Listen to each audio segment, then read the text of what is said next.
আসসালামু আলাইকুম। দেখো, অষ্টম শ্রেণীর শিক্ষার্থীরা, তোমাদের 2025 শিক্ষাবর্ষের গণিত বইয়ের দ্বিতীয় অধ্যায় কি? মুনাফা। এখানে দ্বিতীয় অধ্যায় মুনাফা নিয়ে আলোচনা। আমরা এখন এই মুনাফা নিয়ে বিস্তারিত দেখব। এটা তোমরা পড়ে নেবে। আমরা 2.1 লাভ ক্ষতি থেকে শুরু করব। এখানে প্রথমত আছে কি, একজন ব্যবসায়ী দোকান ভাড়া, পরিবহন খরচ ও অন্যান্য আনুষঙ্গিক খরচ পণ্যের ক্রয় মূল্যের সাথে যোগ করে প্রকৃত খরচ নির্ধারণ করে। এই প্রকৃত খরচকে বলা হয় বিনিয়োগ। এই বিনিয়োগকে লাভ বা ক্ষতি নির্ণয়ের জন্য ক্রয় মূল্য হিসেবে ধরা হয়। আর যে মূল্যে ওই পণ্য বিক্রয় করা হয় তা হচ্ছে বিক্রয় মূল্য। যে পণ্য কোনো মূল্যে বিক্রি করা হবে সেটাই হচ্ছে বিক্রয় মূল্য।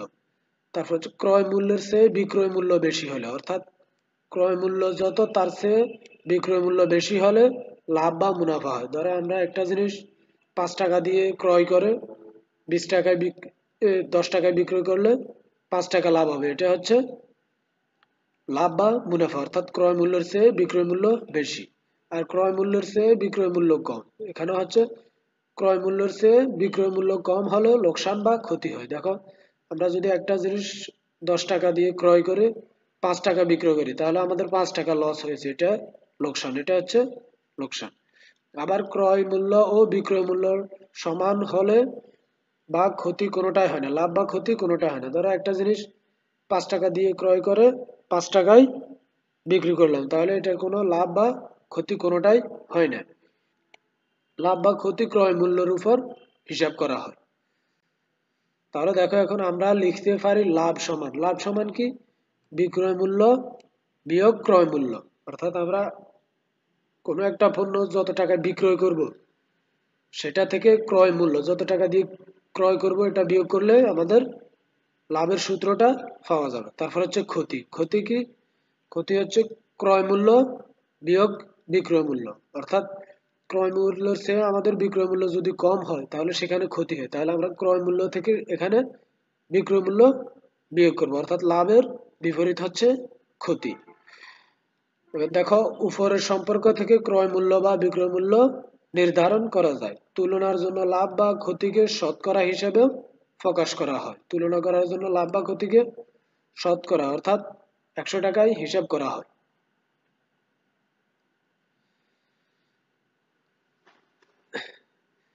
দেখো, উদাহরণ 1। একজন দোকানদার প্রতি হালি ডিম 25 টাকা দরে ক্রয় করে। তাহলে এক হালি ক্রয় করেছে কত? 25 টাকা। এক হালি ক্রয় করেছে 25 টাকা, এবং প্রতি 2 হালি 26 টাকা, এবং 2 হালি বিক্রি করেছে 56 টাকা। 56 টাকা দরে বিক্রয় করলে তার শতকরা কত লাভ হবে, অর্থাৎ 100 টাকায় কত লাভ হবে এটা বাইর করার জন্য বলছে। তাহলে আমাদেরকে প্রথমত কি, এখানে দেখো, এক হালি ডিমের ক্রয় মূল্য, প্রথমত আমাদের ডিমের ক্রয় মূল্য এক হালির 25 টাকা, এখানে 25 টাকা।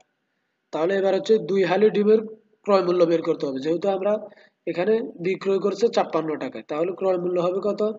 এক হালির ডিমের ক্রয় মূল্য হচ্ছে 25 টাকা, তাইলে 2 হালি ডিমের ক্রয় মূল্য হবে বেশি। 25 × 2 সমান 50 টাকা, সমান 50 টাকা। এবার দেখো, যেহেতু ডিমের ক্রয় মূল্য থেকে বিক্রয় মূল্য বেশি, দেখো এখানে আমরা কি পেয়েছি, 2 হালির ডিমের ক্রয় মূল্য পেয়েছি এখানে 50 টাকা, আর এখানে 2 হালি ডিম বিক্রয় করছে কত টাকায়? 56 টাকায়। তাহলে যেহেতু ডিমের ক্রয় মূল্য থেকে বিক্রয় মূল্য বেশি, সুতরাং এখানে লাভ হবে। লাভটা আমরা কিভাবে বের করব? দেখো, লাভের সূত্র কি, আমরা বিক্রয় মূল্য বিয়োগ ক্রয় মূল্য, এটা হচ্ছে বিক্রয় মূল্য আর এটা হচ্ছে ক্রয় মূল্য। তাহলে বিক্রয় মূল্য থেকে ক্রয় মূল্য বিয়োগ করলে কত হয়? আমাদের লাভটা পেয়ে যাবো। তাহলে বিক্রয় মূল্য হচ্ছে আমাদের 56 টাকা, আর ক্রয় মূল্য আমাদের 50 টাকা। তাহলে 56 থেকে 50 টাকা বিয়োগ করলে কত হয়? 6 টাকা। তাহলে আমাদের 6 টাকা এখানে লাভ হয়েছে। দেখো, এখানে আমাদেরকে বের করার জন্য বলছে শতকরা। এখানে কিন্তু আমরা 50 টাকায় 6 টাকা পেয়েছি, এবং 100 টাকায় কত টাকা হবে এটা বাইর করতে হবে। প্রথমত কি, 50 টাকায় লাভ 6 টাকা। দেখো, 50 টাকায় আমরা ক্রয় করে 56 টাকায় বিক্রি করছি, এখন আমাদের 6 টাকা লাভ হয়েছে। তাহলে 50 টাকায় লাভ হয়েছে আমাদের 6 টাকা। সুতরাং 1 টাকায় কত হবে? 1 টাকায় তাহলে আরো কম হবে। কম হলে কি হয়? ভাগ হয়। 6 ভাগ 50। এবার দেখো 100 টাকায়, শতকরা মানে কি 100, তাহলে 100 টাকায় আমাদের লাভ হবে আরো বেশি। তাহলে 100 টাকা যাবে উপরে, 6 গুণন 100 ভাগ কত এখানে 50। তাহলে 50 দ্বারা 100 কে ভাগ করলে কত হয়? 2। 50 দুগুণে 100, তাহলে উপরে আছে কত? 2 এবং 6, 2 এবং 6, 6 দুগুণে 12 টাকা, 6 দুগুণে 12 টাকা। তাহলে আমাদের সুতরাং কি লাভ হয়েছে 12%। এটাই হচ্ছে অ্যান্সার, শতকরা 12% তার লাভ হয়েছে।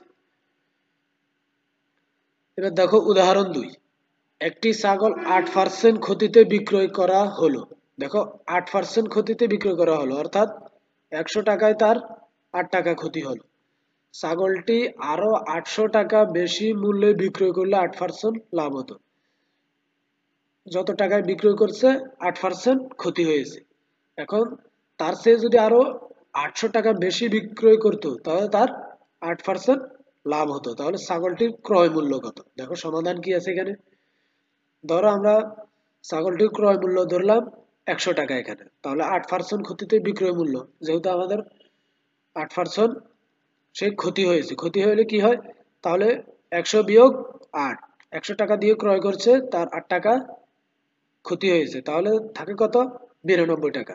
92 টাকা, তাহলে আবার 8% লাভে বিক্রয় মূল্য। এবার হচ্ছে যে আরো 800 টাকা বিক্রয় টাকা বেশি বিক্রয় করলে 8% লাভ হতো, তাহলে এখানে হচ্ছে 8% লাভ হতো।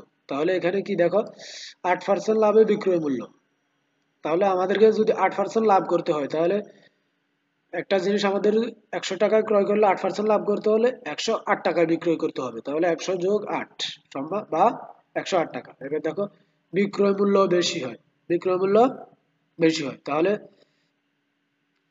এখানে আমরা পেয়েছি কত? 92 টাকা, এখানে 92 টাকা, আর এখানে হচ্ছে 108 টাকা। তাহলে 108 বিয়োগ 92 টাকা, 108 থেকে 92 বিয়োগ করলে কত হয়? 16 টাকা। এবার দেখো বিক্রয় মূল্য 16 টাকা বেশি হলে ক্রয় মূল্য 100 টাকা। বিক্রয় মূল্য বেশি 16 টাকা বেশি, যদি আমাদের বিক্রয় মূল্য 16 টাকা বেশি হয় তাহলে ক্রয় মূল্য 100 টাকা। ধরো আমরা কোনো একটা জিনিস 100 টাকায় ক্রয় করে 116 টাকায় বিক্রি করব, তাহলে আমাদের 16 টাকা বেশি হবে। এটা হচ্ছে এই লাইনের কথা। তারপর হচ্ছে কি 1 টাকা বেশি হলে ক্রয় মূল্য হবে আরো কম, 1 টাকা বেশি হলে ক্রয় মূল্য হবে আরো কম। 100 টাকায় যদি 16 টাকা হয় তাহলে 1 টাকা অবশ্যই আরো কম হবে, কম হলে কি হয়? ভাগ হয়, কম হলে ভাগ হয়। তাহলে 100 ভাগ 16, 100 উপরে থাকবে 16 যাবে। দেখো এখানে আমাদেরকে প্রশ্নে কি বলছে? ছাগলটি আরো 800 টাকা বেশি বিক্রয় করলে 8% লাভ হতো। তাহলে এখানে দেখো 1 টাকায় হচ্ছে ক্রয় মূল্য আরো কম, তাহলে 800 টাকায় কি হবে? 100 গুণন 800 ভাগ কত? 16। দেখো এখানে যদি আমরা 16 দ্বারা 800 কে ভাগ করি, 16 দ্বারা 800 কে ভাগ করলে কি হয়? 16 ভাগ 80 কে প্রথমে ভাগ করব, 5 16 80, 5 16 80, আর একটা শূন্য এখানে বসে যাবে। তাহলে এখানে হচ্ছে 50, এখানে হচ্ছে 100। 50 আর 100 গুণ করলে কত হয়? 5000। 5 একে 5 আর শূন্য হচ্ছে 1 2 3টা, তাহলে 5000 টাকা। সুতরাং ছাগলটির ক্রয় মূল্য কত? 5000 টাকা। আশা করি তোমরা